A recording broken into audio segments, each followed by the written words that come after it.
Ladies and gentlemen, welcome back to another edition of Dark Powerrr, where we cover everything that happens on Tuesdays, whether it's AEW Dark, whether it's Impact Wrestling, or whether it's the NWA and UWN with Primetime Live. As you can see, I am not alone this week. I am joined by two of our very best heels. There's a reason for that, because we have now reached 1 year of Dark Powerrr. This is our 1 year anniversary show. And just as we are closing out a year of Dark Powerrr, we have some big announcements, some from the NWA, some from us ourselves. So let's introduce first who we have with us. Let's start with, you know him from Review of Honor. You know him as the Roundtable Rebel. You know him as the three-time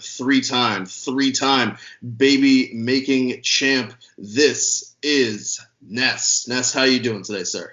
Feeling mighty fine. Honored to be here. And this is one of the stones that I definitely needed.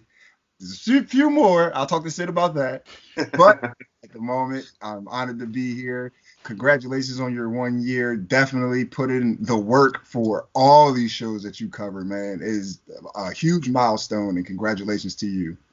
Appreciate that, Ness. And like you're saying, if you want to be a part of, if you want to collect our YouTube Infinity Gauntlet stones, there is somebody you always got to talk to make sure you can pull that off. And that is our true heel phenom, the leader of the true heels, somebody who allows all of this to happen and helps support us all in whenever we have any problems, scheduling, anything like that. He's always ready to pinch hit. And that is SP3. Sid, how are you doing today, sir? How you doing, fellas? I am very happy to be here for the 1 year anniversary of Dark Powerrr. A lot of great things. It's been 1 year since we started this expansion of daily content for True Heel Heat, and you've been a big part of that, sir. You've already been on True Heel Heat. You joined us for a couple of our different celebrations. We just got our 100th episode in the chamber already, so I'm very happy to be here for 1 year of Dark Powerrr. You've reviewed a lot of different shows in that 1 year as well, so I gotta hand it to you. You almost watch as much wrestling as I do. Yeah, that's true. That's true. I just everything that's falling on Tuesdays, and that leads us to talk to introduce someone who wanted to be here, was going to be here, but alas, he got called away because he's filling out paperwork, guys. He's taking over the lease. He's going to start paying the rent somehow, some way for the treehouse that the Rascals were forced to evict, and that is none other than Chris G, our true pot heel. It is. We're going to make an announcement here that going forward, I will be returning to covering just AEW Dark and NWA and now the UWN, and we are announcing the return of Blunt Impact with Chris G. He will be coming to you guys from the treehouse. No Rascals, unfortunately, but he will be able to give you his perspective with everything that's happening. Well, his perspective and Mary Jane's perspective. So, guys, let's get into our last couple episodes, or last episode of Impact that I'll be covering here on Dark Powerrr. But right before we do that, remember, as always, to hit that like button, comment if you haven't already, share and subscribe. We love to hear your comments. We love to hear your feedback. We are all part of this wacky, wonderful world of wrestling together, and we like hearing everybody's opinions. You got to be able to defend the opinions, but we like hearing those opinions. So we're going to get started with Dark. We're going to move very quickly through Dark. I know that over time, AEW has slowly been increasing the length of Dark. Now, as somebody who appreciates people getting opportunities, and somebody who appreciates people who are independent talent getting paychecks during these troubling times, I can appreciate it from that perspective. As somebody who has to review Dark and has to watch it, it can be a little trying. And this week they gave us a 2 hour and 46-minute episode of Dark, pay-per-view level length. Not necessarily quality of match, but pay-per-view level length. So there were a couple standout moments to me. I'm going to ask the guys what were their standout moments. For me, I liked the Reynolds Silver and Solo Johnson tag match. I liked Private Party's tag match against Baron Black and VSK. I also liked Brandon Cutler and Adam Priest match, simply because Brandon Cutler is now on a 4-match win streak, and it seems as though the sky's the limit for him. The sky's the limit. Besides that, we had some really great promo segments, which I like to see on Dark as they continue to expand what Dark is and get back to what Dark was. And we had a Shawn Spears moment where he kind of said, Scorpio Sky, I'm done with Scorpio Sky. We had a really cool Lance Archer moment where he is going back and forth with Jake the Snake, talking about who they are and what they bring to the table, kind of foreshadowing yet again what is going to happen on Dynamite when Lance Archer will to make the save for Death Triangle. And finally, another hilarious kind of segment with the waiting room with Dr. Britt Baker, where her guest is none other than the Brazilian Jiu-Jitsu phenom, Tay Conti. So, guys, were there any matches with Dark that stood out to you, or anything in particular about Dark? And I guess kind of because this is a 1 year, maybe also talk about what your thoughts are in general when it comes to Dark and what it means to the overall AEW product. Ness, we'll start with you, sir. One match that definitely stood out was Sammy Gravara versus Marco Stunt. One spot that I fucking popped. I had to run that back a couple times. Marco Stunt pulls off a Dragon Rana running off the apron, and it was just so smooth and so clean. Marco Stunt's not somebody I look for wrestling. You know, he's just he's more so of a character. But that was definitely like one of the highlights of the match. Those guys definitely had good chemistry. I always enjoy Taz on commentary. I think he fits better on Dark. I think he can be like a little bit more laid back. When he's more on Dynamite, he has to be more stern and, you know, more into his character. Him and Excalibur play off each other very well on Dark. Also, I just like the overall fact that it's people that you don't necessarily get to see on Dynamite that much, and you get more of a feel of who they are and what they can do in the ring. And that's definitely a great aspect of what Dark is from a year ago, where it was just like, you know, they were pretty much trying to integrate the bigger names with the lesser known people, but now they're taking people that aren't known so much, and they're like people that aren't known at all, and giving them a platform to show what they can do and garner an audience and a following. I think that's great. Also, I want to take Dark Order, where they were from a year ago till now. And I believe Dark and, you know, like also BTE has a lot to do with that. They're definitely, you know, people really didn't respect them or enjoy the gimmick a year ago, but now it's pretty much one of the most popular things in AEW, especially with, you know, John Silver's performance at I forgot the pay-per-view. I'm sorry. Full Gear. I smoke too much, but yeah, especially with his performance at Full Gear, standout. So now, like, when people think of Dark Order, they think of, you know, John Silver and what these guys can do, and just the overall everything, especially with Brody Lee coming in and giving them that validity of being a threat. So I definitely enjoy that. And then I don't really watch Dark as much, but this episode that I've watched and a few that I have were definitely enjoyable, and I'm going to be looking out for more in the future. Yeah, I think that Dark Order has definitely been one of the MVPs of AEW Dark after the shift to more contracted talent versus independent talent. We've been able to see a lot of the growth of Anna Jay in particular when it comes to Dark Order on Dark. And yeah, they've done some pretty great work. Sid, what were your thoughts on just anything that stood out to you from the episode, and then also more about Dark's impact on AEW? I enjoyed the main event with Chaos Project versus Dark Order versus Sunny and Joey. Sunny and Joey, I think, have a lot of chemistry, and I wish that we would see them more on AEW Dynamite. But I also do understand that, you know, with AEW, they have such limited time on television that if you don't capitalize on the few opportunities that you do have, you're going to be more on Dark. So I understand that they didn't have the best match against Kip and Miro, so they're spending more time on Dark to develop their act. But I did see that development and improvement in the way they work, and Sonny kind of being the babyface in peril to lead up to Joey getting the hot tag. He didn't get much of a comeback, to be fair, but the Dark Order needed this win. They were the biggest team in this matchup. So I got to echo what Ness says, that the Dark Order has just come such a long way. I mean, I will say the issue with Dark Order right now is there's conflicting of their presentation, whether they're a comedy act, whether they're more of like the Brody Lee side where he's taken seriously and they're more of like his underlings. And then John Silver has become such a breakout star that it leans more to that comedy aspect. So I do think that they need to kind of zero in on where they want the presentation for Dark Order, but there's no denying how much they've improved in the ring and as far as characters.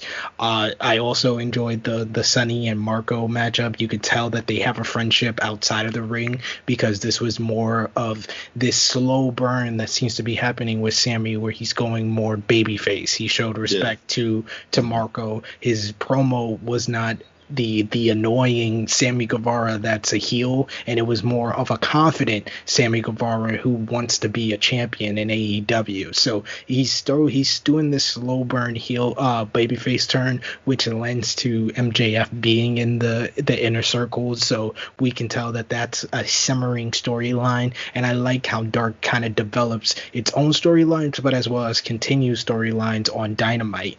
Britt Baker having the opportunity to kind of have her own segment, I think is something else that needs to go to Dynamite, because it's going to give more time for the women, and you can develop different storylines by using that type of segment. And at the same time, it's putting the spotlight on Britt, but you can also have people like Tay Conti get that opportunity to kind of talk more, kind of develop her character, because she has her own storyline with Anna Jay where they have their own friendship. She's more of a baby face who's friends with the heel. So if you give them time on Dynamite, it's only going to help AEW, because that's been the number one complaint about AEW, and it's their lack of women's segments on Dynamite. And even for some time it was on Dark, but you could tell with this episode they're steering away from that. They're getting wins for people like Kaylin King. You got Big Swole's getting opportunities on Dark. So they are slowly but surely kind of trying to address the issue with the women's division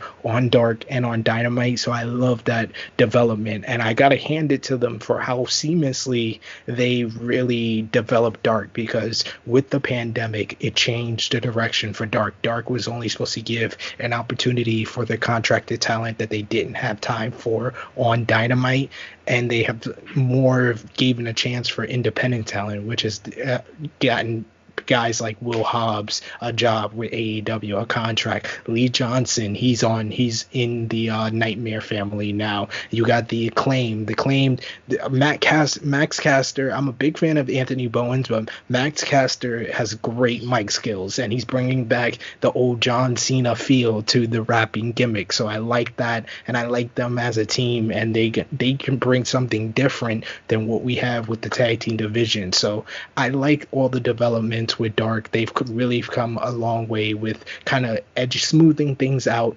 I wish they would smooth out the length, because any show that is longer than Monday Night Raw without ads, I'm sorry, that's an issue. That's an issue for me. I can only take so much wrestling. Even if it's 2 hours, I can deal more with that than almost 3 hours of a show. I pick and choose what I watch from Dark because of the length now, but I don't want to do that. I want to see everybody develop. I want to watch the whole show, but 17 matches, it's a little much. So I think that's like an ongoing issue, that they have so much talent and they're giving so many different opportunities for people but they only have a limited time to do it.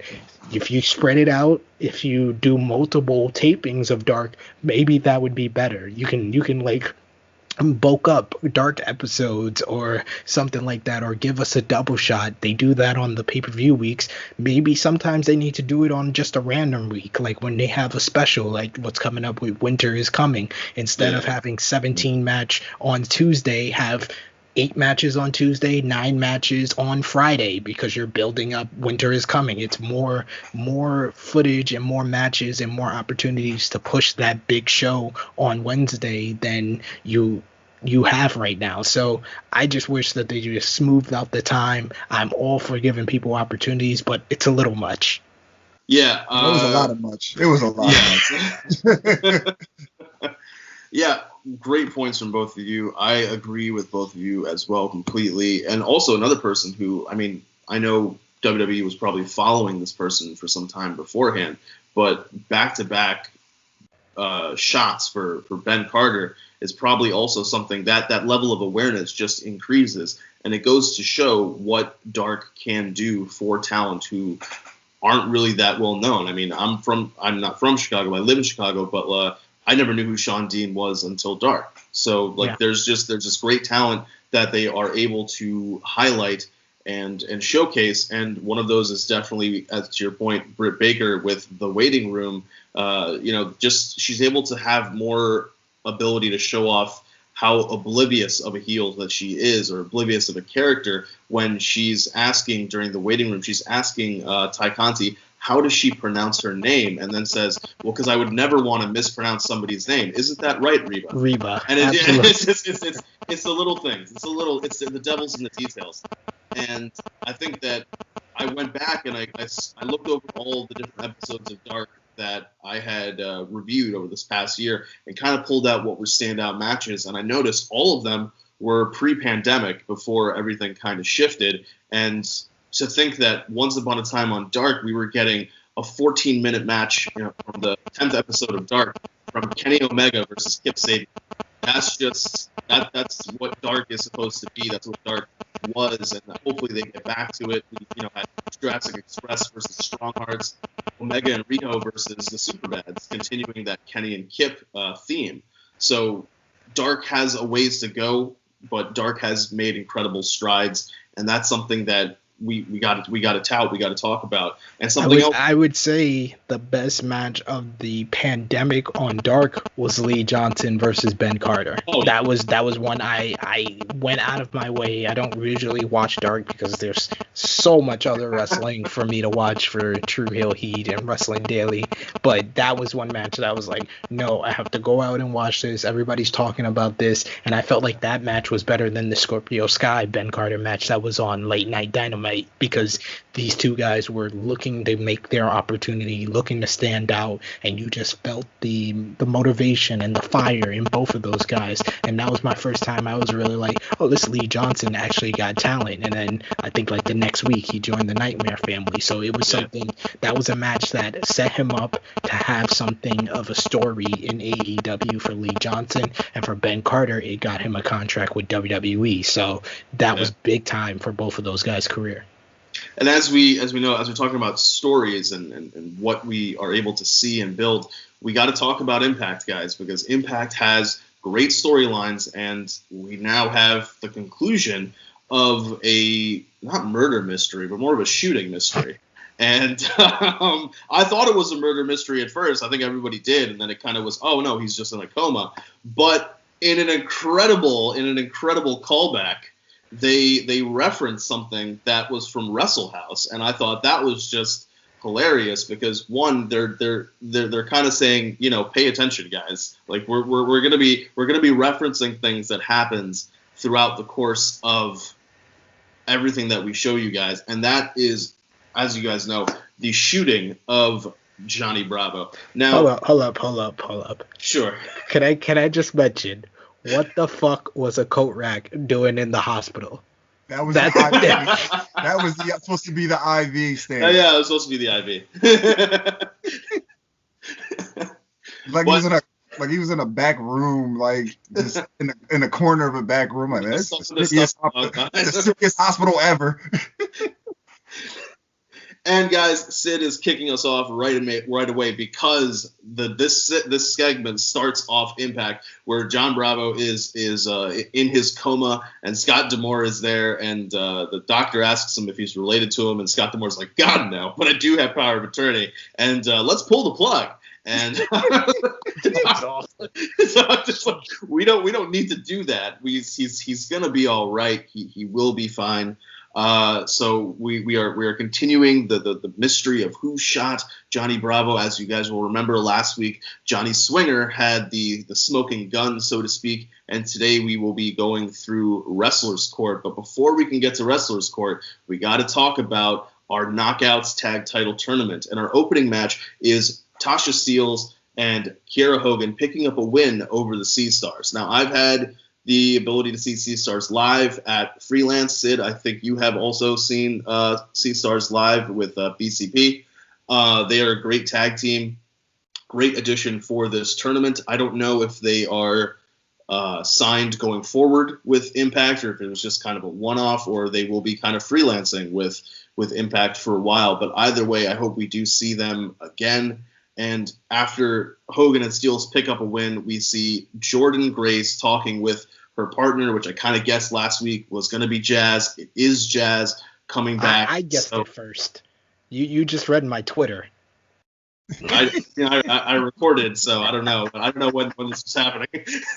But guys, let's talk about this match and then the post-match segment. What were your guys' thoughts? Sid, we'll start with you, sir. I'm a big fan of the Sea Stars. They are the first ever Battle Club Pro tag team champions. They had to beat the Ugly Ducklings to get that. Another team that you should go out your way to see. But they just have great charisma, and they play very good baby faces. And even from their entrance, you just have that likability with them catching the hook on the camera and reeling it in.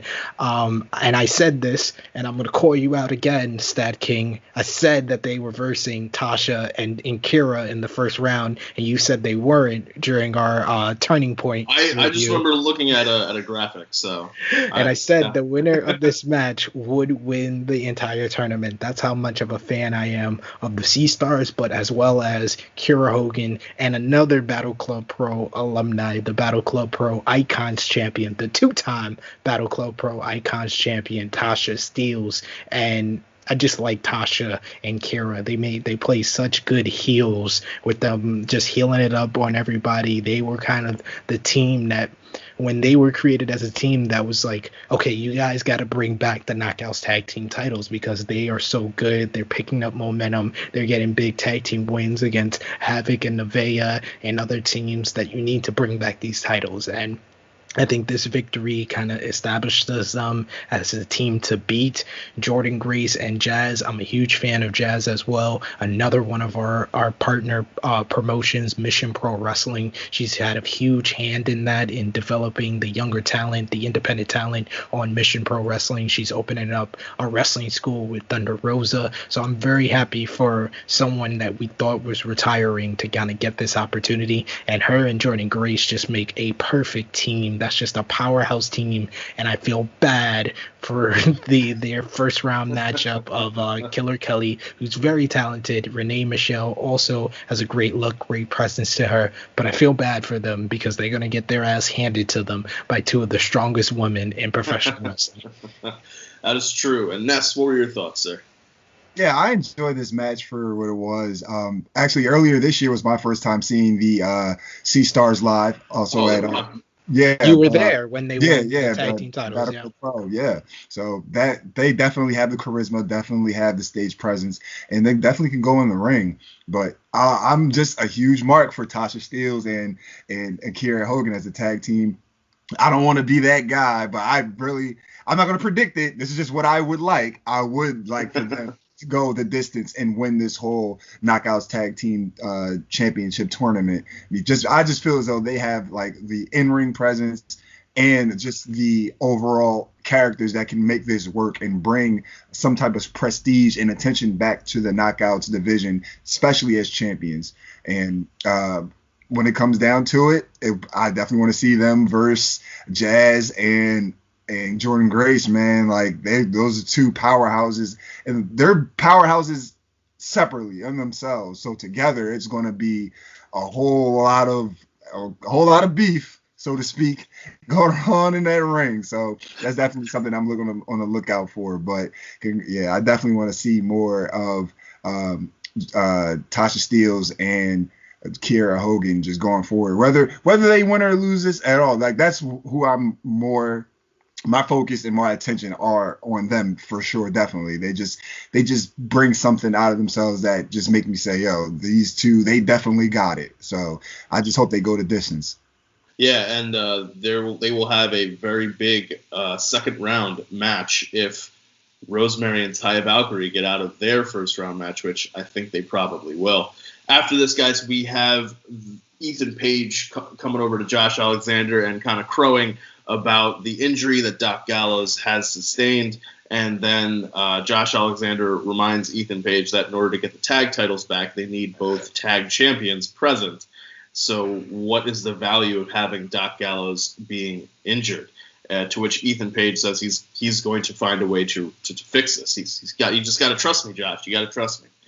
Somebody who's got to trust someone else is both Johnny Swinger and Madison Rayne, his legal representation, as we have our next segment of Wrestler's Court. It's the first part of Wrestler's Court, and to say that hijinks and hilarity ensues is, to put it lightly, this is, as we know, a kind of comedy bit that has been recurring throughout Impact Wrestling. They did it previously with what was it, Wrestle House itself, and now we're continuing that with Wrestler's Court, which they've done in the past. So just kind of a funny way to highlight different aspects of individuals' characters, which I think is really great when Madison Rayne correctly points out that Tommy Dreamer is the detective who accused Johnny Swinger of murder or shooting, sorry. So how can he actually be the judge? And so he's like, oh, that's sustained. And then when he swaps with D'Lo Brown, he's like, well, I kind of wanted the chest protector. Like, where's the? And later we'll later have D'Lo Brown doing his best Ron Simmons impression. Damn.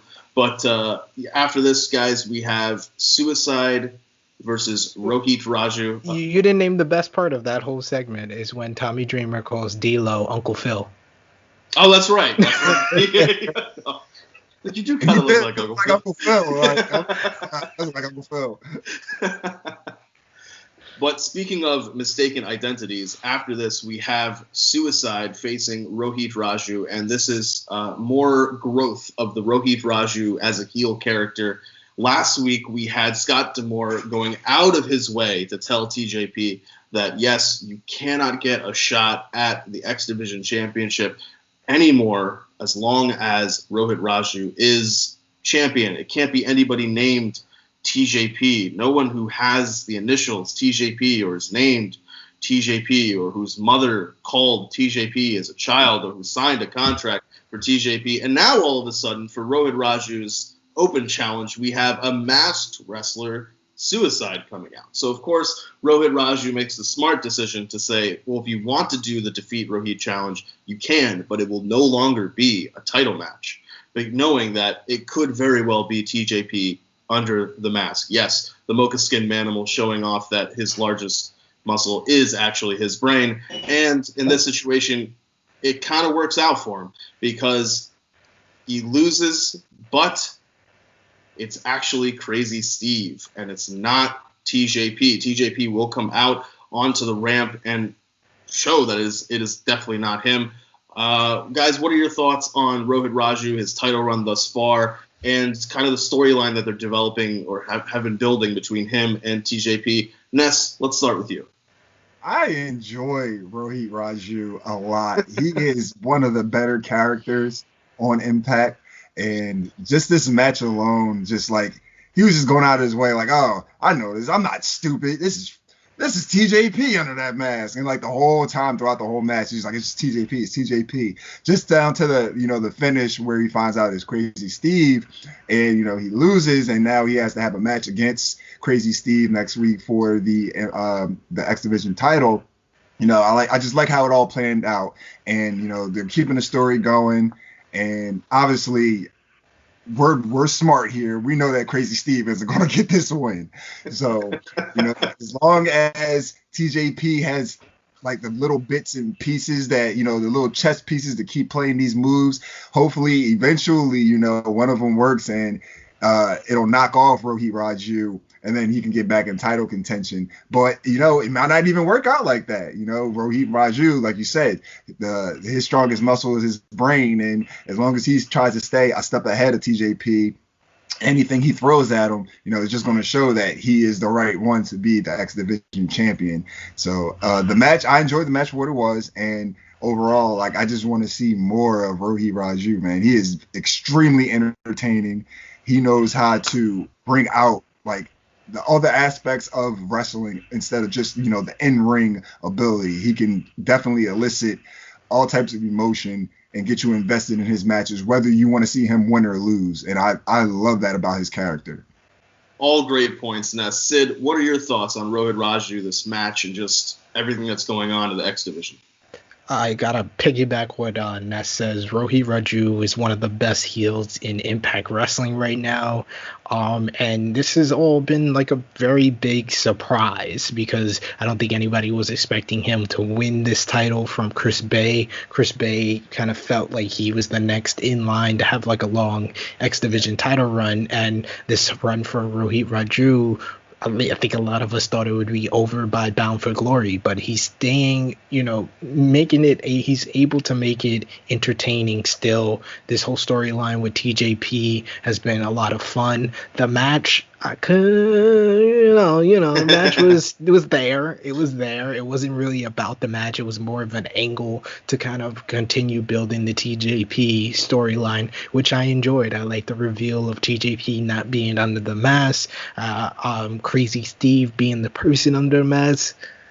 It's Crazy Steve, so to each his own. I did like the backstage segment with Brian Myers kind of tying all things ahead with some of his other rivals, some of the other people he's beaten, and now it looks like they're positioning maybe a TJP Brian Myers, which is a step in the right direction of what we were talking about Stag King during Turning Point, where I felt like Brian Myers was kind of being diminished in the people that he was going against. TJP is a step up from the people that he's been going against, so I like that. I like these developments, and I like how it's really world building, where everybody kind of has one story, one feud, but they also have other things kind of developing along the way. It's something that AEW does very well, and it's something that Impact is doing well right now.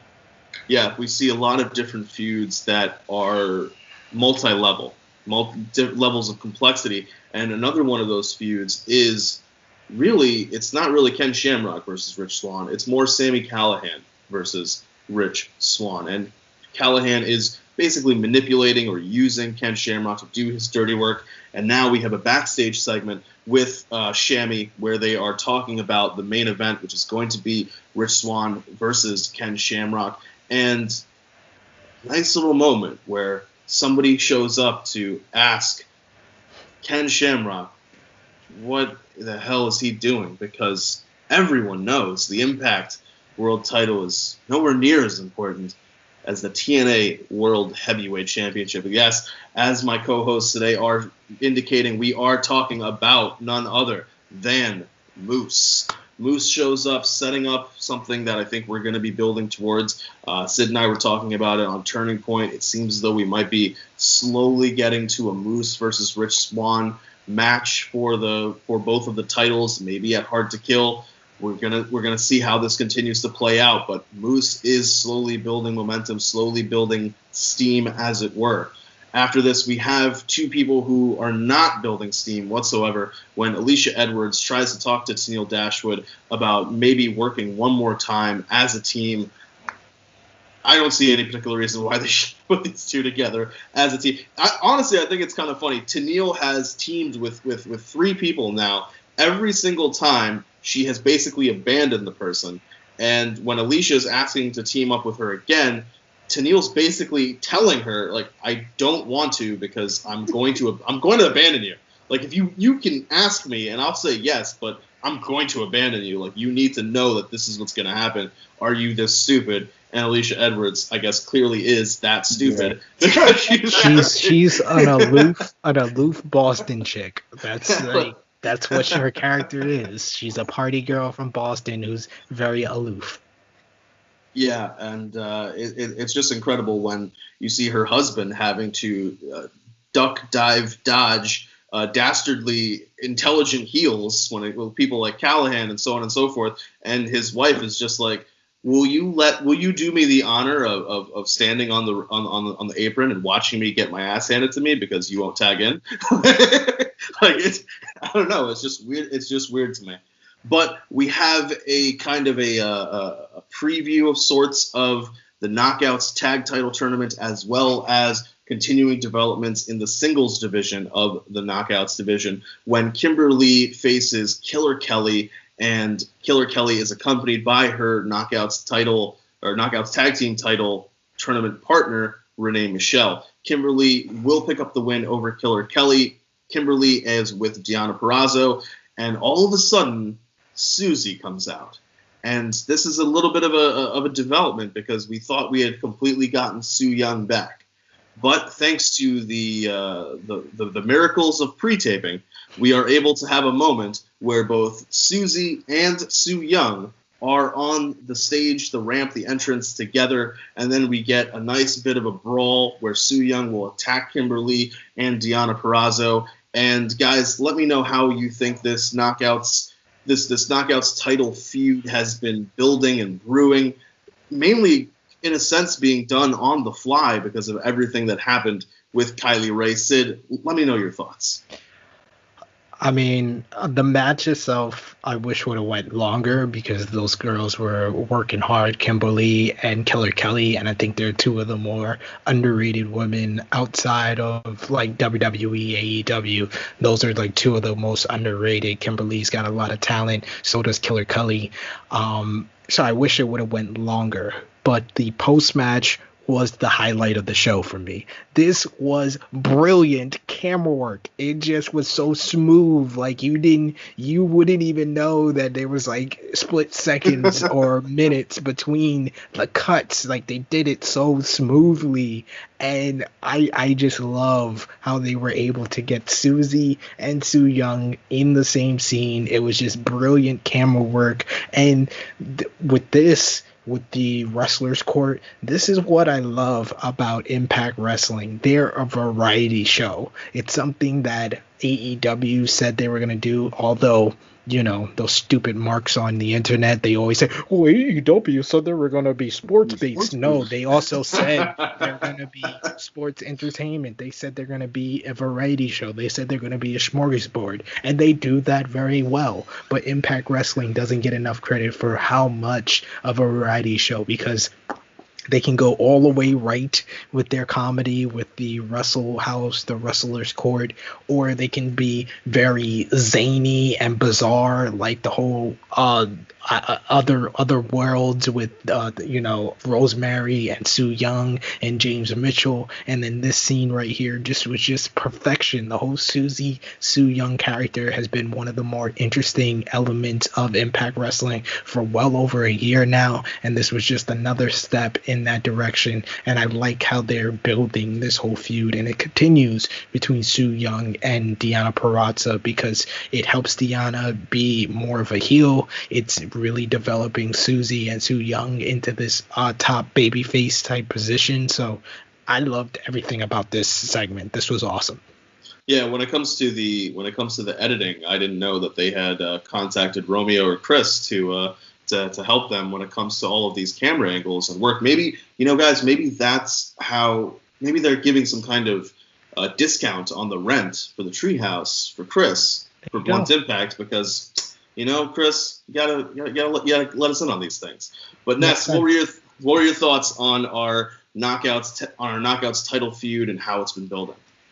Well, to start off with the match, piggyback off of what Sid said, I wish they would have had like a little bit more time. I was enjoying the match for what it was.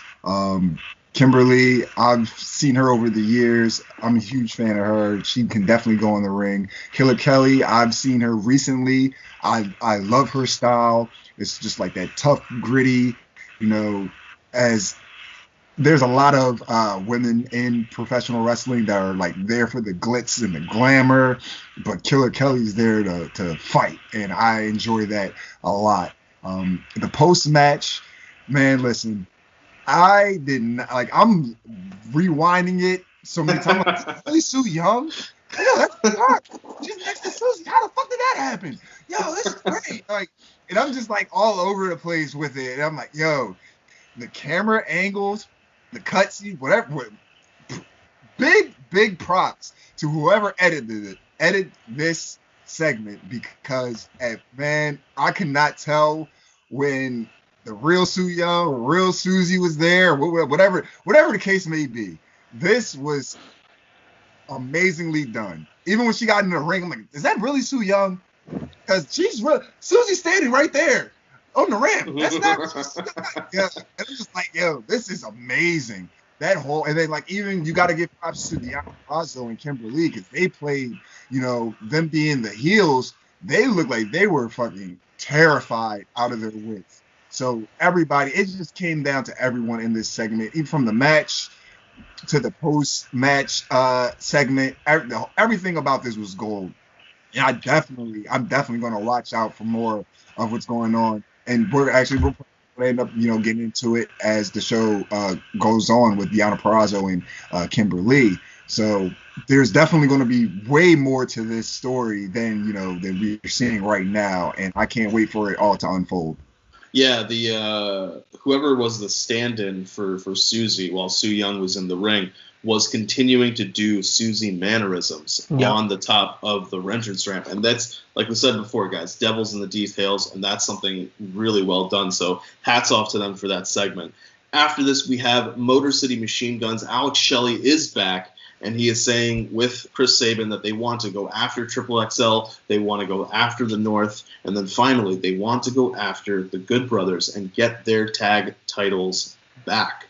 So that'll be something that we are going to be able to look forward to, this kind of trio of matches up ahead on the slate for Motor City Machine Guns. But speaking of people who are trying to get matches with others, we now turn to Chris Bay, who continues to kind of, I don't know, without that X Division championship, the ultimate finesser, seems like he's having a hard time getting anything done. And he keeps, I don't know, writing checks that whether he's going to be able to cash or going to be something else entirely different.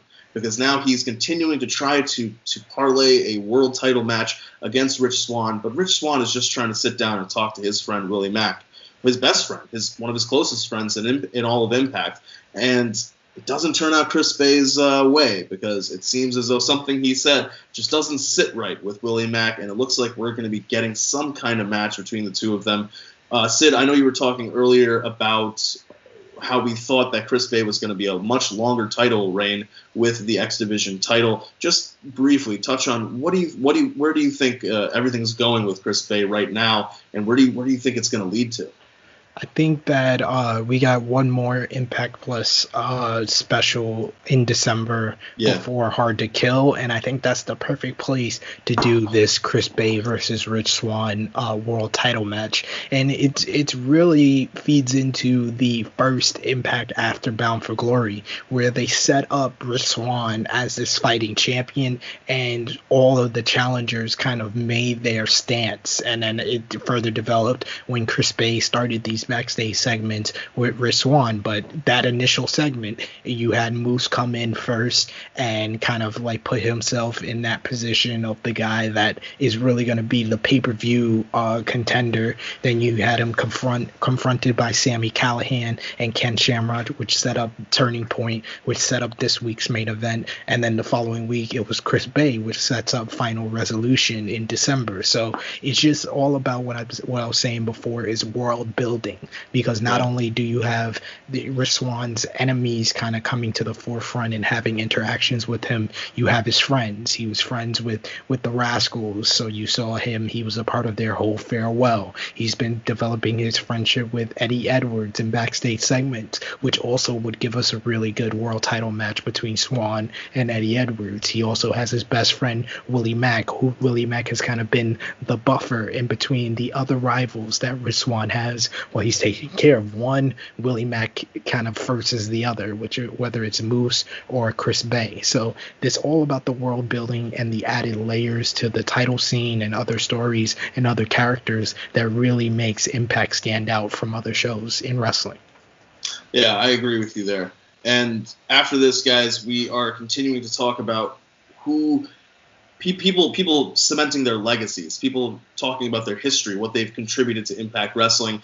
And we have Ethan Page in the ring with Josh Alexander getting ready for his match against a hand-picked opponent. Now, remember, guys, a couple weeks ago, he was talking with Scott D'Amore and with the Good Brothers, and they said, look, if you can beat our hand-picked opponent, you can get your title shot against us for the tag titles. Now, this threw me for a little bit of confusion because rematch clauses exist in Impact, but that's fine. That's fine.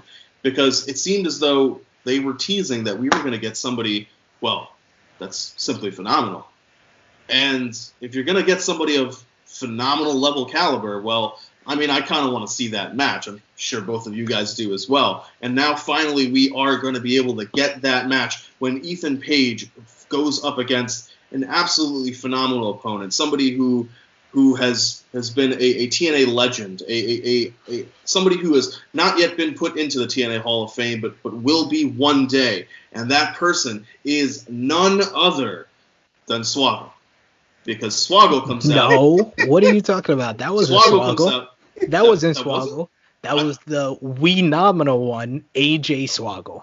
Oh man, you know what it is. You know what it is. I wasn't paying attention to how they announced him because I was looking at this height level for AJ Styles, and I didn't see anybody for a while, and I was just looking around, and that's why I missed that intro.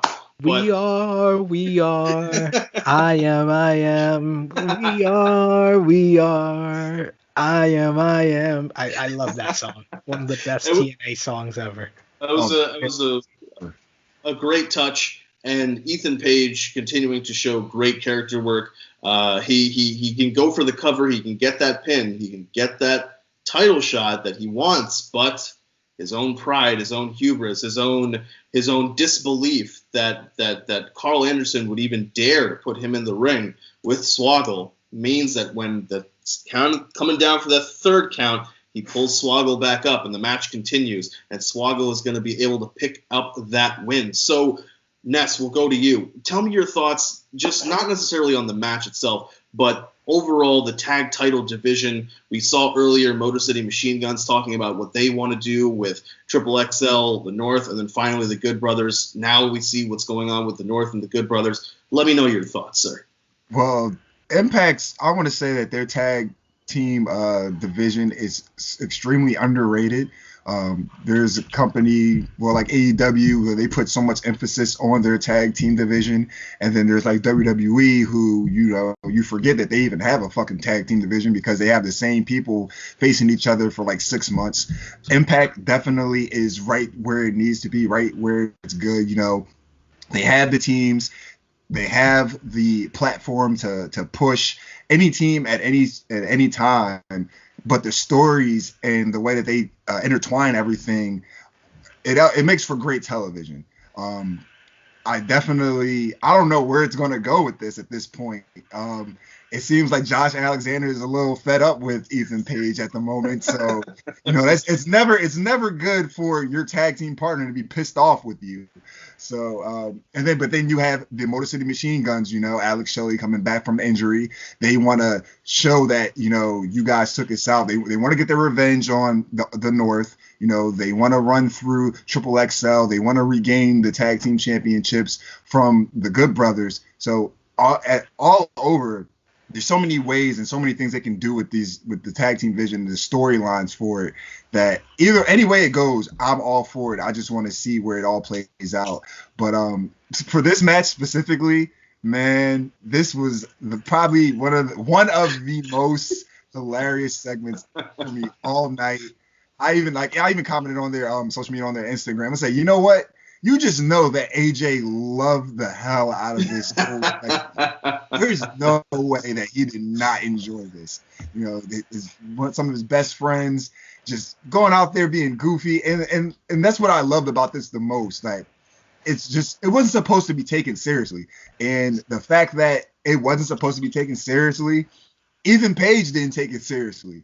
And then that came to backfire on him in the match. So, you know, again, the storytelling, everything just added up and just made for a great segment that, you know, we don't get that all the time in every company, but I'm glad that Impact knows how to put the goofiness and to make it great storytelling and make it great compelling for the stories of the show. So that was overall, I enjoyed this so much, man. And it was all, like Sid said, one of the greatest TNA themes of all time. It was amazing. It was great to hear that theme again, man. I miss it so much.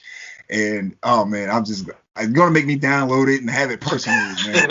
I missed it so much. It was just amazing to hear. But then to see the We Nominal one, Chicago come out to it, I just popped. Man, I can't praise it so much. I can't praise this enough. It was great. Sid, what were your thoughts? This was just humorous. This wasn't supposed to be taken seriously at all. You had Swoggle calling him Julian, his shoot name.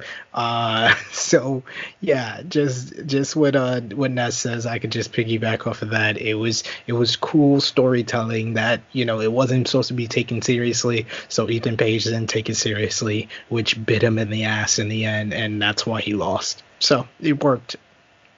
Somebody that we have all never really taken seriously is Johnny Swinger, but Johnny Swinger is on trial for possibly his life, maybe. I don't know what exactly the punishment is in Wrestler's Court for shooting someone. They didn't really explain that, but they did explain that these are dire circumstances, and we go back to Wrestler's Court to try to get a little bit more information. And there's some great segments here. It's great parts of the segment when it comes to this bit of Wrestler's Court. We have James Mitchell finally explaining what the value of virgin blood is. And, I mean, if you have it now, apparently, it's very powerful.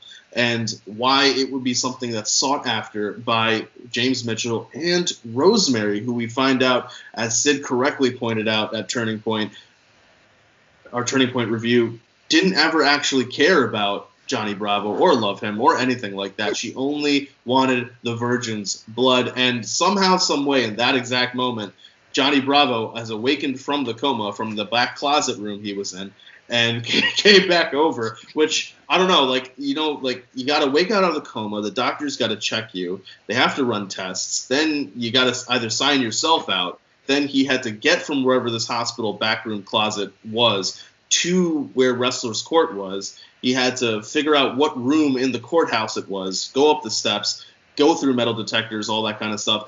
But he made it. And that's really what matters. They didn't even give him his clothes back. They didn't even give him his clothes back.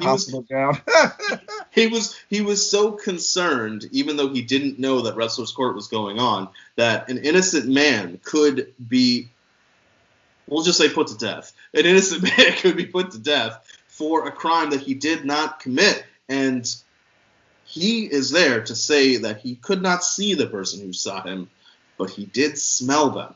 And what does that even mean? Well, we're able to talk to Larry D of Triple XL once again, and after Tommy Dreamer sprays the perfume that Larry D was trying to wear to woo Rosemary at Wrestle House, Larry D shifts back to Lawrence D. And Lawrence D is unable to pass the lie detector test and just straight out admits he is the one who shot Johnny Bravo for trying to steal the woman of his dreams. Now, this segment ends in a weird way because they dismiss all charges against Johnny Swinger, but then they don't say anything about what's going to happen to Lawrence D. And I don't know like that. If anybody, Motor City Machine Guns should be upset, because if something happens to Lawrence D, how do they get their revenge on Triple XL? Like, this is now we got to have a whole. We got to see where this is going to go. So, guys, any thoughts on this overall segment with Wrestlers Court? Sid, we'll start with you. That was an anticlimactic end to the storyline. I understand it's like, oh, cool, you should have paid attention to Russell House or you would have known who it was. But it being Lawrence Dean did not pay off anything. I'd rather it had been Rosemary. That would have been cool. Or Taya Valkyrie trying to help Rosemary. There was a lot of different ways they could have went with this, but this just felt anticlimactic. Ness, what about you? Yeah, I'll say, when it came down to being Larry D, I was just like, oh, okay. Like, there was probably a couple of different ways they could have went with it, but like you said, if you watch Russell House, you probably would have understood where it was going. Overall, up until that point, I enjoyed the whole thing. It was funny for what it was, and that's all it was supposed to be. And just to see Rosemary flip out over the virgin blood, that was pretty entertaining. Like, just overall, everything was just entertaining. I liked it up until, like you said, Sid. I'll piggyback off that. It kind of was anticlimactic, but we'll see if they pick up. Where one guy gets off for shooting somebody. He's like, oh, when's the last time you watched the? He compared himself to OJ. Well, guys, something that is not anticlimactic and full of just what's going to happen next is our next match. Well, not really the match. It's more who's going to interrupt that match. And we're seeing a match between Fallah Bahh and Sean Daivari somehow very quickly devolve into Eric Young and Joe Doring coming out and putting the beat down on both of those men. Eric Young is cutting a promo. Sid was also correct earlier during the Bound for Glory roundtable, and later a Turning Point when Joe Doring debuted or re-debuted with Impact, to say that when Eric Young was talking about this world doesn't belong to them, it belongs to us, he did not mean you, me, the world. He means Eric Young and his cohort of cronies, and that is going to include Joe Doring.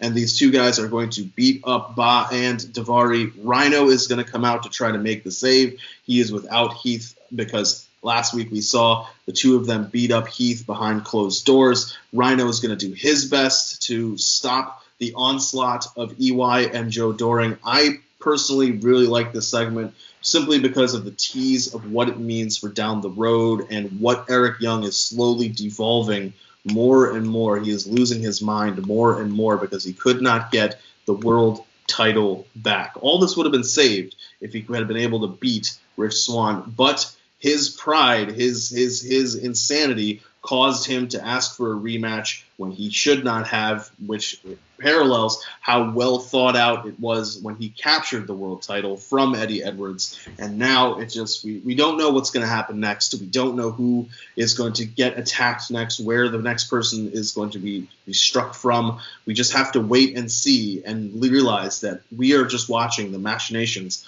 of a world-class maniac. So, Ness, what do you think about the pairing of Doring and Eric Young, and where you think this might be going?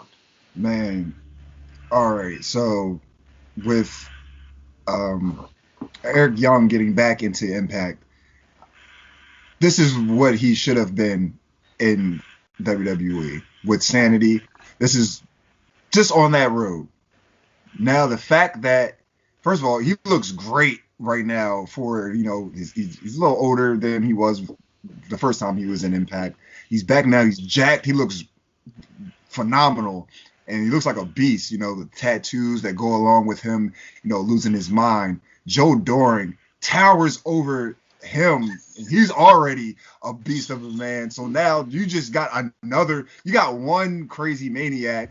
You add another that's bigger and possibly stronger. Like, these guys can run through possibly like 3/4 of the Impact roster. And that's exactly what they're doing. They're doing that right now. Like, coming out, and interrupting a match that pretty much, come on, like we're not gonna like let's not kid ourselves. Nobody was gonna pay attention to Follow Bob. Nobody really cared about the match. But to see these guys come down, decimate both these guys, then Rhino comes out, tries to make the save. They take out Rhino too. It's just like, who can stop these guys? At this point, nobody can, and that's the momentum for the storyline that they need. Like you said. We've talked about this before. When somebody is, has a mindset that, what I'm doing is the right thing, and they have the conviction. Eric Young gives off that conviction. He gives it off so well that he has a powerhouse in Joe Doring to back him up and do his bidding as well. That's just, that's great storytelling in itself. So I definitely want to see what's next. If obviously, it's going to lead to a tag match between Joe Doring, Eric Young versus Heath Slater and Rhino. I just want to see if there's going to be like any extra carnage added to it, because at this point, it's I wouldn't say a blood feud, but there definitely needs to be some like extra incentives and stipulations to this match, maybe like a Monsters Ball or something, or a hardcore match, because that's the realm that Rhino is from. So I would definitely like to see these guys in some type of gimmick match, just to see and just to see where it goes and see the carnage and the brutality they can bring on each other, because like that's what Eric Young has brought back to Impact since he's returned. That he's just running through everybody, creating hell for everyone. So I would like to see, if he gets his a taste of his own medicine from Rhino and Heath Slater. So that would definitely be something to look out for. Yeah, I agree with you. I think that it's something great for both teams to be involved in, especially because Rhino will have that call your shot gauntlet win in his back pocket down the road once they get through Good Brothers Motor City Machine Guns. Maybe Heath and Rhino will use that tag shot to take the tag titles, and depending on how this feud ends out, it could be something down the road for how Eric Young and Joe Doring get a tag title shot. Or conversely, what they could do is the tag title match between them could be for the Call Your Shot Gauntlet reward. And that is another thing that they can do that Eric Young might try to get so that he can go after the world title. I already know that I am looking forward to, and I hate that I'm thinking it because I feel like I'm buying into the Vince McMahon mentality, but I'm already looking forward to a potential Joe Doring versus Moose match, simply because it's these two guys, like to your point, there's 3/4 of the roster that they can run through. Moose is in that 1/4 that they can't. That it's a little bit more difficult to just pick up that easy powerbomb disqualification or powerbomb win or whatever the case may be. That's something that I'm also looking forward to down the road. Sid, what do you think about just Eric Young and everything that he and Joe Doring are bringing to the table? Yeah, I was going to say they already have set that precedent of the Call Your Shot trophy being on the line with Eddie Edwards' run, where he defended it against Michael Elgin in matches. So they can also segue into, Heath and Rhino defending the Call Your Shot trophy, especially if Heath injury is going to have him out a little bit longer. You can kind of have like a singles match between Rhino and Eric Young to kind of set that up, and Eric Young can win the Call Your Shot Gauntlet, and then it's a question of if he's going to use it on the world title or is he going to go for the tag team titles. So that gives you a little bit more options than what they have with Rhino having that trophy. Yeah.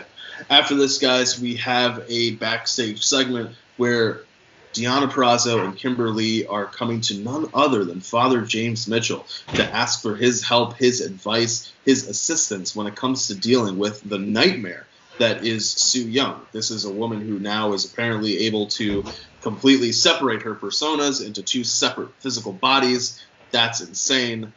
That's what we're dealing with.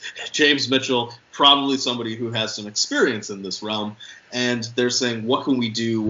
How can you help us? And he's willing to offer his help, but as with everything, there is a price. And when they ask him what that price is, he says, don't worry your little pretty heads about that. We can talk about that later. Just know I'm always available if you need to call me. Now, after this, I highlighted it simply because it's funny to me, but throughout this whole night, they've actually had, because Madison Rayne was busy preparing the legal defense of Johnny Swinger, they brought back Matt Striker to be on commentary throughout this whole episode of Impact. Matt Striker brings a really great perspective on wrestling. He has a lot of different references that he can make, different things that he can mention. That's something that's always cool, to be able to have something that gives a uniqueness or a certain character to the commentator themselves. Like, we all remember the tougher than $2 steak things that JR will say. We remember things that Lawler will say. Those are all part of their individual personas, and Matt Striker does that as well. And here, I only highlighted it because I've talked about it before, but he makes a little shot at WWE regarding third-party just Twitch streams and residuals and so on and so forth. And after this, guys, we are going full steam into our main event. Our main event for the evening is Rich Swan versus Ken Shamrock. And this is, I thought, was a pretty good match. I have been on record as not being a fan of Ken Shamrock in 2020 and thinking that he really does need to retire. But this was an actually pretty good use of Ken Shamrock, because Rich Swan will now always be able to say that he defeated an Impact Hall of Famer. And that's something that's always important as well, because Ken Shamrock's never going to be somebody who wins a world title. So in the audience's mind, they can be like, oh, he's a former Impact World Champion, whatever that means when you have so many people who are also former Impact World Champions. But now to be able to say that somebody beat an Impact Hall of Famer, that's something that has some weight, some bearing, considering who else is in the Impact Hall of Fame. After this match, Sami Callihan will come out and jump Rich Swan with Ken Shamrock. They are going to beat up on him. Eddie Edwards comes out to make the save. Sami Callihan will get his bat, and we know that Sami Callihan plus bat, baseball bat, equals bad news for Eddie Edwards. Plus Eddie Edwards, yeah. Yeah, bad news for Eddie Edwards. And Eddie is busted open with the baseball bat attack. I felt as though it was gimmicked and that it was designed to intentionally be a callback to the legitimate injury that Eddie Edwards sustained. But guys, let's go with all of your thoughts on this match and the post-match. Sid, we'll start with you. What did you think? I thought this was as good as a 2020 Ken Shamrock match could get, because Rich Swan is athletic enough to keep the match moving. He plays a good babyface and pro. He plays a good underdog to Shamrock's new heel character, being the world's most dangerous man once again. So it worked for what it was, and it was entertaining. Ken Shamrock, he's good in small doses. I think at 56 years old, that's what they need to use him as, in small doses. As a team with Sami Callihan, it works.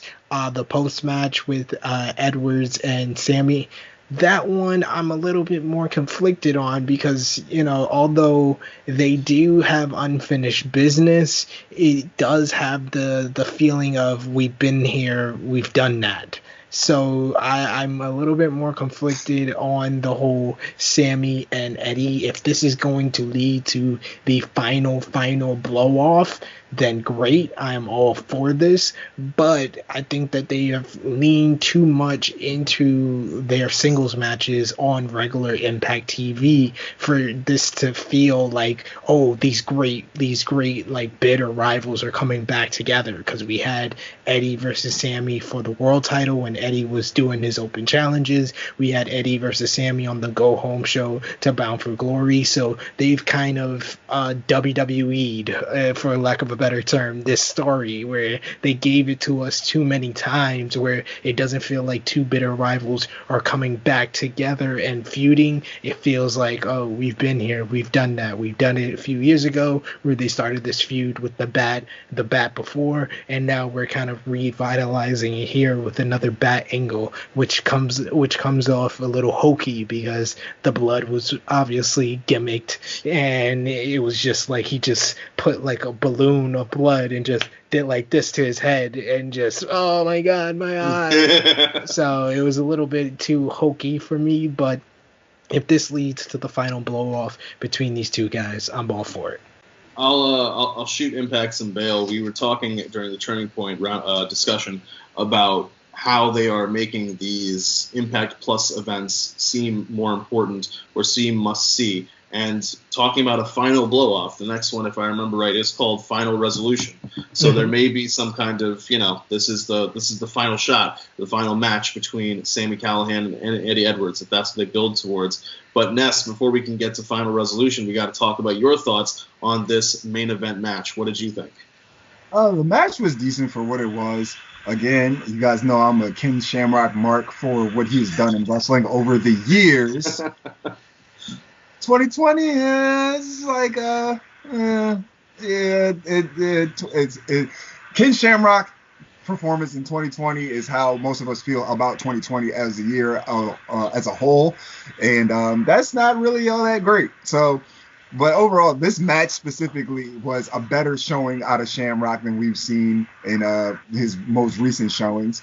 I like the fact that, to piggyback off of what Sid said, Shamrock's character dominated the match, made great work for the babyface champion, not the baby-making champion, but the babyface champion, and Rich Swan, to the fact that it came out to the finish that Swan didn't just outright, beat Shamrock, but, he had the one with pretty much a pinning combination trying to counter the sleeper hold that Shamrock had on Swan to begin with. So I like the fact that it came down to that type of finish instead of just one or the other just flat out getting pinned clean. Post match segment again, to piggyback off of what Sid said, it was a little hokey. Because 1 minute we're looking at Eddie Edwards holding his eye, the next thing they pan away, comes back, it's all this blood that wasn't there a few seconds ago, but it is what it is. Can't really say what's up. I was gonna say I think that camera editing is Chris after he's been smoking. It wasn't the Susie and Sue Young editing. That was the pot heel. He's in the treehouse with the Rascals one last time. But I really can't say I'm excited for Sammy and Eddie Edwards again, because like you said, we've seen it so many times. Like where can they go with this now, especially with the whole back thing being brought back into play? So I mean, it kind of just is what it is. We'll see where it blows off there, but I'm hoping that Edwards coming out gets the focus off of Rich Swan back onto these guys, back onto Eddie Edwards from Sammy Callihan and Ken Shamrock, so they can all just move on, and definitely for Rich to move on to maybe with Chris Bay, or start making moves into his next feud or whatever. But because Shamrock being in like the world title picture, like that's, as much as I love the guy, I'm not. That ain't it, Chief. So just move on, Eddie Edwards, do what you guys got to do there, and then let's see where it goes from there. I'm not gonna lie, my first thought was, and it was just more like, oh god, I know they won't do this, but please don't do this, was, you guys remember the Triple H Kevin Nash in 2011 when they did the sledgehammer ladder match, where whoever could pull the sledgehammer down would be legal for them to use it? I was just like, what if they do that with the bat? And I was like, no, they won't do that. That would be horrible. I don't want to remember that. I don't want to remember. And that was then my next thought. I was like, why did you think of that? Like that was that was a moment of history. And with that, guys, Impact, I must bid you farewell and adieu. I will be part of the roundtables for sure. But like we said earlier, going forward, we will be having Impact being covered by Chris in the Treehouse on Blunt Impact. But we will be continuing onwards when it comes to UWN Primetime Live. This was a quick episode, guys, so we'll get through this really quickly, I think. There were a couple big matches when it comes to just where they're going to be positioning going forward. This was the week that we were supposed to have our Dickinson versus Mike Bennett match for the UWN heavyweight title. As we know, we can't have that because 2020 sucks and Chris Dickinson got injured. But we will be having that sometime in the future. Instead, we are getting some people who were in the tournament but didn't face each other now getting matches against each other. We are having Leo Rush, the man of the hour, in action when it comes to UWN Primetime Live. So really quickly, guys, we'll get through this. We had a triple threat match starting us off. Dan Joseph, Jordan Clearwater, Richie Slade. Dan Joseph picks up the win. Now, they highlighted during the broadcast that Dan Joseph is no longer UWN television champion. He lost that title to Levi Shapiro during an episode of Championship Wrestling from Hollywood, and this match seems as though it could get him back into title contention. I will say the only thing I really want to touch about on this, outside of it being a pretty good opener match, was that I wish that they would kind of maybe, instead of just talking about things like that from Championship Wrestling from Hollywood, that they would maybe show a couple clips from that actual title change, because as it stands, because we don't have a heavyweight title, that is the top title for UWN. So if you're going to have a title change, I don't know, I'd want to at least show a clip about it.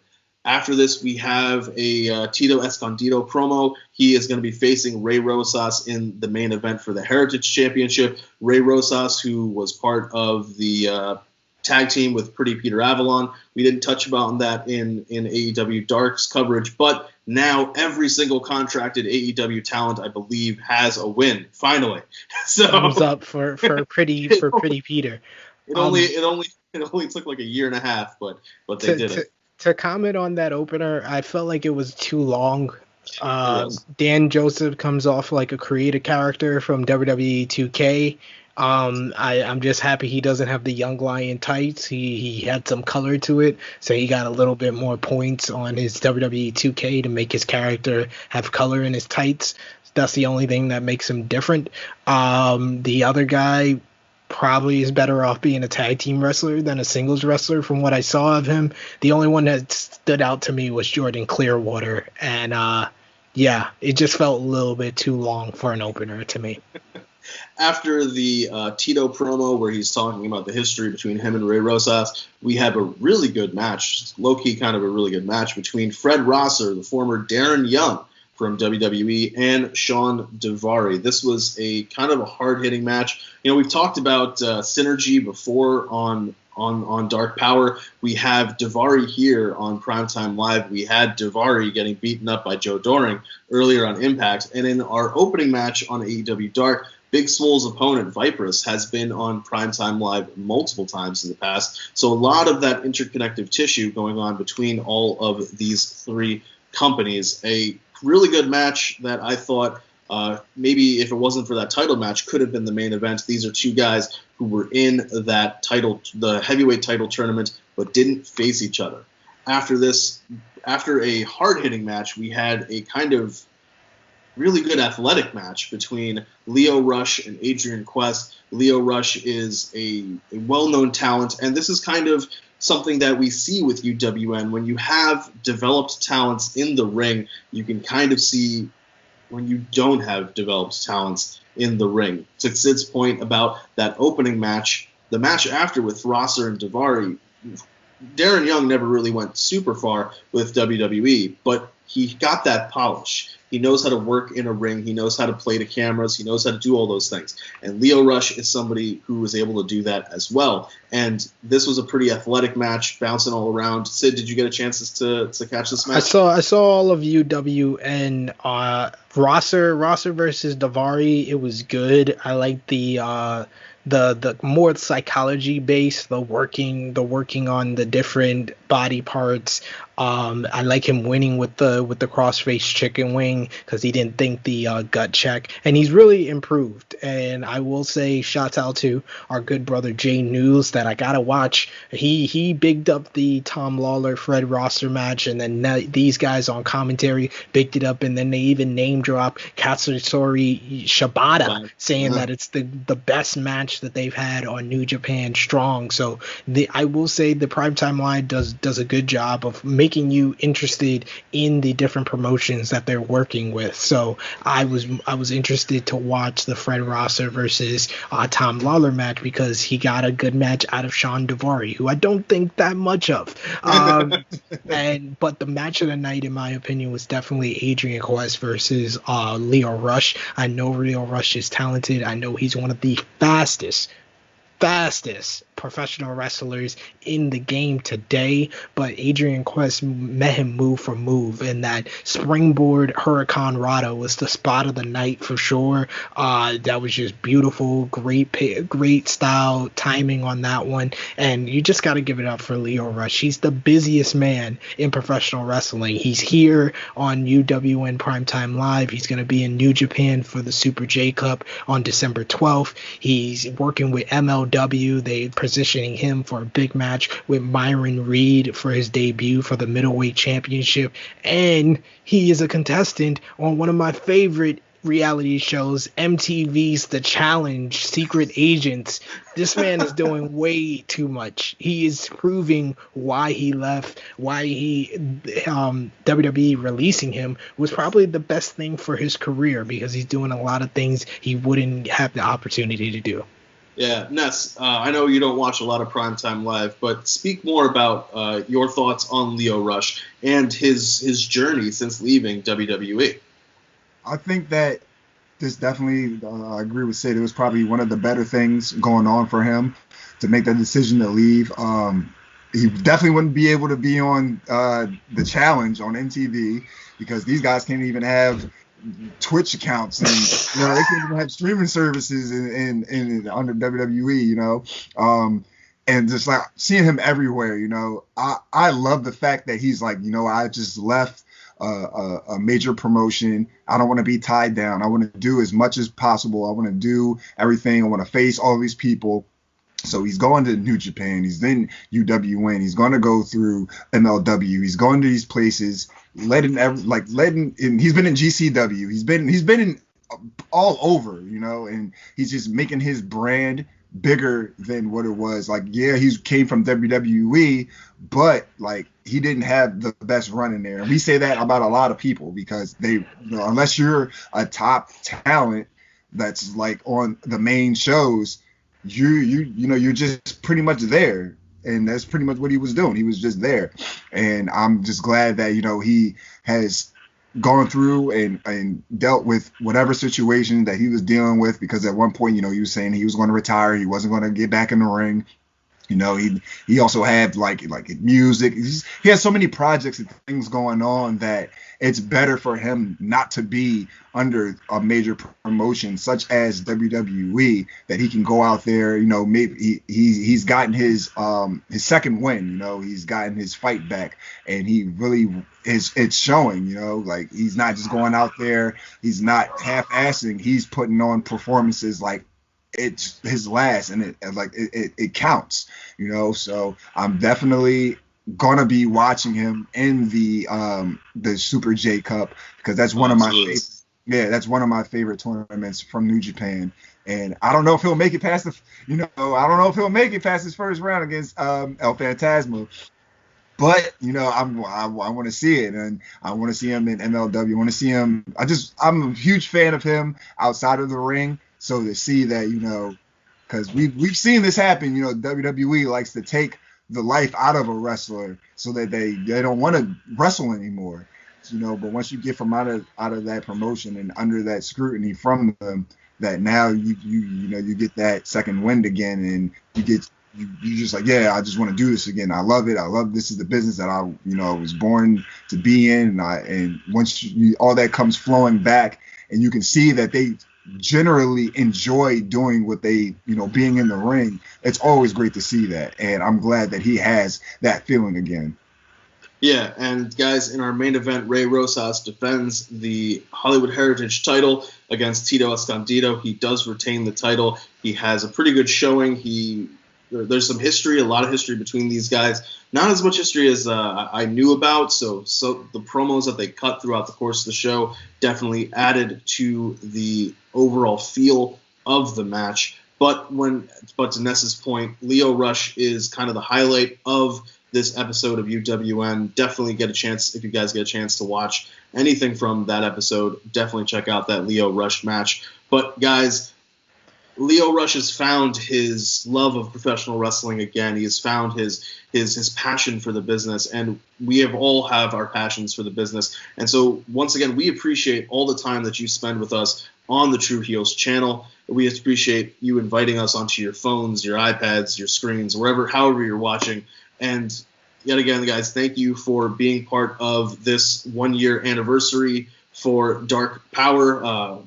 We'll be meeting again on the 2-year anniversary sooner rather than later. Hopefully, I mean, this year felt very, very long for many reasons. Hopefully 2021 kind of flies by in that sense. So, Ness, tell the fine people where they can find you on the internets. You guys can find me on Instagram at skinny__Kravitz, on Twitter at skinny_Kravitz. You can catch me on Review of Honor with my man, the Stat King. And I'm the Roundtable Rebel, the 6th man of the True Heel Heat team. So I pop up all across the board. I'm on everybody's shows when they feel like having me on. So that's where I'm at.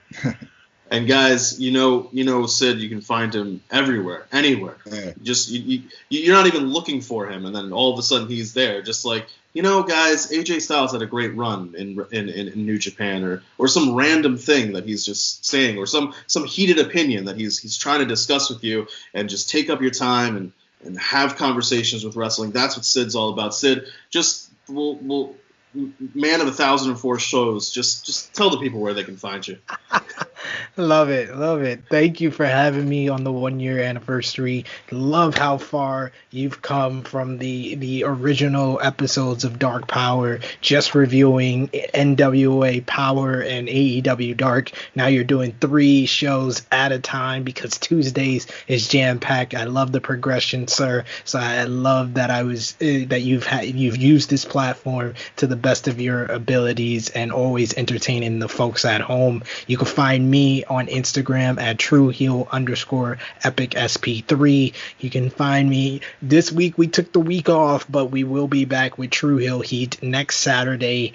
True Heel Heat 102 with Miss Chrissy Love and Top Guy JJ reviewing everything going on in the wrestling world, as well as previewing NXT TakeOver War Games next week. So that's going to be a lot of fun. You could check me out on Wrestling Daily, which is on the Wrestle 2 YouTube channel. I'm usually there every Wednesday. This coming week, I'll be there on Tuesday, and that's at 3 p.m. Eastern Time, 8 p.m. BST. Yes, I know my UK times now because I work with UK people. You can also find me on True Rewind with the Good Brothers, Romeo, Anthony Colon, and Drunk Guy JJ. That drops every single week, so you can check us out on there reviewing the Monday Night Wars. And of course, if you don't like seeing my face on a screen, you can read my words on Sportskeeda Wrestling. I am a featured writer on Sportskeeda, so definitely check that out as well. This guy works, man. He works. He works.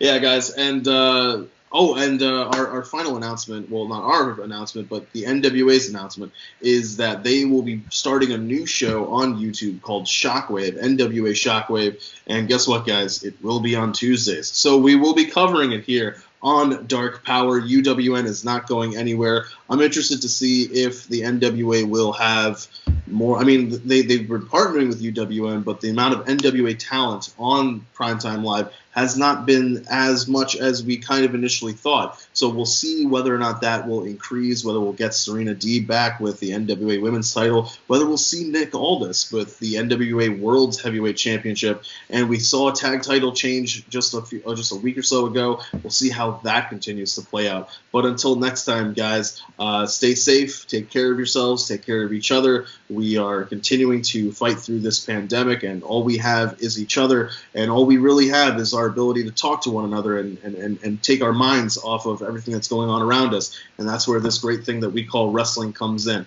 So until next time, guys, on behalf of myself, on behalf of Ness, on behalf of Sid, we will catch you guys later. Peace.